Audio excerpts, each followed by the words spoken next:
Welcome back to our channel. അപ്പം നമ്മുടെ video ഇന്നും വിന്റർ സീസണിന് അനുബന്ധിച്ചിട്ടുള്ള ക്രിസ്മസ് ആൻഡ് ഫെസ്റ്റിവലിനെ പറ്റിയാണ് കേട്ടോ. അപ്പം ഇന്ന് നമ്മൾ ലുലു മോളിലാണ് എത്തിയിരിക്കുന്നത്. അപ്പം നമ്മൾ വീട്ടിൽ നിന്ന് കുറച്ചുള്ള അപ്പം നമ്മൾ അങ്ങോട്ടാണ് പോയത്. അപ്പം നമ്മൾ പോയിട്ടുണ്ടായിരുന്നത് നമ്മുടെ സ്കൂളിലൊക്കെ എനിക്കൊരു സെലിബ്രേഷനൊക്കെ ഉണ്ട്. അപ്പം അതിന് വേണ്ടിയിട്ട് ചെറുതായിട്ടൊരു ഷോപ്പിംഗ് കേട്ടോ. അപ്പം നമുക്ക് വേണ്ടത് ഒരു ഹെയർ ബോയും പിന്നെ അതിൻ്റെ കൂടെ ഒരു വാച്ച് പോലെ സംഗതിയാണ്.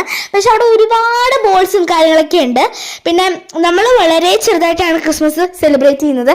പക്ഷെ ഒരുപാട് സംഭവങ്ങൾ അവിടെ ഉണ്ട്. പിന്നെ നല്ല ക്യൂട്ട് കുറച്ച് ഒരു ചട്ടിയിലിരിക്കുന്ന ഒരു ക്രിസ്മസ് ട്രീ ഒക്കെ ഉണ്ട്. ഭയങ്കര മിനിയേച്ചറായിട്ട് നല്ല രസമൊക്കെ ഉണ്ട്, ക്യൂട്ടാണ്. പക്ഷെ നമ്മളിപ്പോൾ അത് വാങ്ങിക്കുന്നില്ല. പിന്നെ ഒരുപാട് ബാഗ് തിങ് ഒക്കെ ഉണ്ട്, ഒരു ഷൂസും ബാഗ്സും അങ്ങനെ ഒരുപാട് ഉണ്ട്. നല്ല ക്യൂട്ട് സാധനങ്ങളാണ് കേട്ടോ. അപ്പം അവിടെ ഒരുപാട് സ്നോ വീഴുന്ന പോലത്തെ ക്രിസ്മസ് ട്രീയും പിന്നെ ഹെയർ ബോസും ഇങ്ങനെ